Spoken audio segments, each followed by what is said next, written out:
talk of salvation.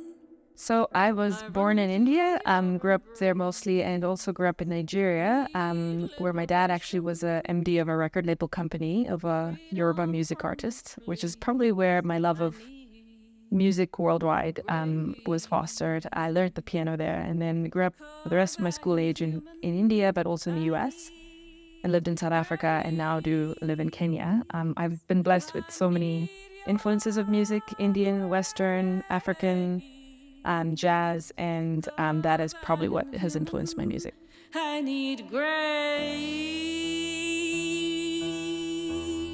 The first time I fell in love with jazz was probably when I was still quite young, when I listened to old LP records of musicians that are from the 50s and the 60s, Billie Holiday, Ella Fitzgerald, Frank Sinatra, Cole Porter, George Gershwin.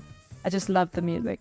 It was music that had a lot of soul and a lot of poetry and a lot of meaning, and it was slow, soulful, beautiful music. I need grace. 'Cause I am human. I need grace. So my parents did listen to a lot of music. I wouldn't say they listened to jazz music, although I was exposed to a lot of music because of my dad, who was a lover of music and also an MD of a record label company in Nigeria. So we were exposed to a wide variety of music. But it was actually because of my music teacher, and she in South India, and so she taught me. She taught me a wide variety of genres, from classical to jazz. And I just listened to a lot of music in the movies that were also jazz music, and came to love and learn about it more. I need grace. Pick myself Ooh, that's hard. If I had to describe my musical style and sound, it would be soulful, and about deep issues. So I don't like to sing about things that are just superficial. I'd like to sing about songs of love, loss, and other people, and really emotional things that are sometimes hard to express in words alone. I need your grace. Yes, I definitely draw inspiration from my experiences.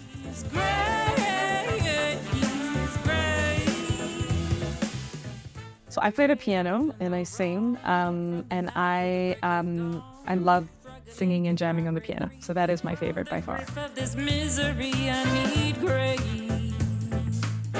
'Cause I am human. So I love a lot of the songs that I've written, and they're usually for other people and evoked by emotions or emotions that I feel for other people. But I would say the song that I'm proudest of is the song Be the Moon. It was written 2 days after my dad passed away, and it was a very deeply emotional song because I was feeling obviously incredibly sad at the moment, but also deeply aware that people don't leave and that they are around always. Like the moon, it goes away and it disappears, but always both has a power over you, but comes back in forms that you may not always see and remember and see and think of.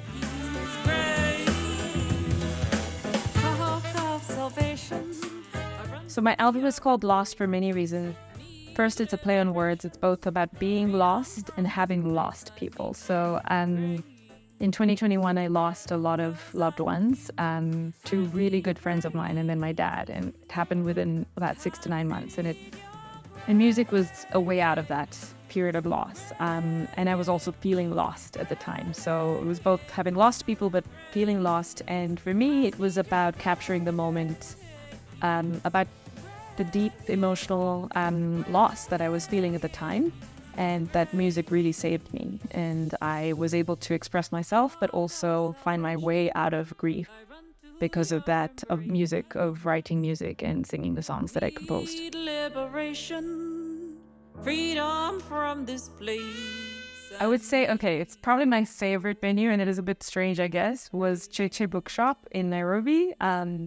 Firstly, I love the bookshop. It's a beautiful bookshop. It's small. You're surrounded by incredible books by different authors, Black feminist authors, and people who have really strong stories to tell. But It's a tiny venue, but it's filled with great ideas and people who have a lot of soul. I really loved that performance, performed under Palestinian flag and with some of my dear friends in the audience, including my mom. And so it was a very special performance for me. 'Cause I am human, I need grace. So I usually compose, it's weird. It's kind of, sometimes songs strike me in the strangest places. I am either in a plane or in line. Some of my best songs have actually been in the immigration queue at Nyayo House. So, and it sometimes strikes me just that the words and the melody come usually at the same time. They come in accompaniment. So I usually write music first and then the words, but usually they come at the same time. And I write them, I kind of record them on my phone, and then I come back to the piano and then fully flesh them out. But words are very important to me. So the music is great, but the words are really, really important. So I usually spend a lot of time writing the words for the songs. From this place I need grace. 'Cause I am human. So I usually love performing with other people, and I usually write the music first and we jam and create the whole interpretation of it. So while I write the music, the band makes it come to life. So I perform a lot with the Jazztified, with Tim, with Ben, with George, Possum, at Gecko and other places, at Ndemi Place. I've also performed with McKinley. I've written a song, though, with David Kimanthi. It's an Afro House version of a song of mine called Grace. And he really understood what I wanted with that, and he made it come to life. Working on a couple of other collaborations, potentially with reggae and rap artists as well, which are in the works. But it really depends on people who understand my music and get the music. There's so many great artists, and so it's about understanding people who can work collaboratively together, to make something new. Lying that I will be fine, need grace. So I'm really proud that my first EP has been up for nomination for several awards in the International Singer-Songwriter Awards. Songwriter of the Year, Song of the Year, Emerging Artist, Vocalist of the Year. But it would not have been possible without so many people. So I just want to also say thank you, firstly, to everyone who's voted so far, but also to people who encouraged me to make this happen. Firstly, Sarah Mitaru and David Kimanthi, my original managers and producers. My original band, Robert Oyuga, Timur Yungu, Mike, Kevin, and Ken Nyaga. They're just incredible people who have made all of this come to life. The many musicians I've worked with since then. Also my sister, who has been a huge inspiration and encouraged me to apply for these awards, Charu. My parents, really, who have said to me, and importantly my dad, who said to me never to stop singing. But there's so many people who I really have to thank, because this is not a single endeavor and it's not just about me, it's about other people. So I'm really grateful that I'm able to be part of these awards, and I hope you'll consider voting for me.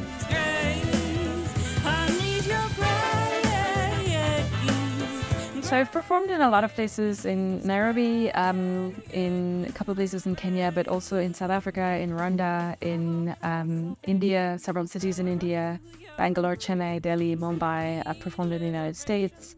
I'm actually really excited to perform with my sister in July at a couple of special venues in India, in 2 jazz clubs in Delhi and at the Royal Opera House in Mumbai. So yeah, I'm excited. I think I'm lucky to perform where people just are excited about the music, and it is about just connecting with people and having a great time.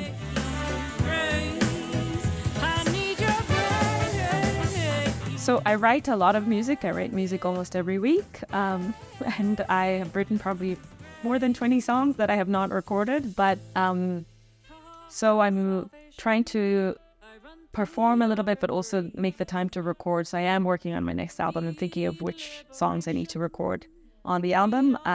It will take time, because I do want to sort of, make it a really solid piece of work. But right now I'm just enjoying the moment and performing with artists that I love and in spaces that I love. And I'm really looking forward to doing a tour of India with my sister very soon, in July, and performing in some really exciting venues.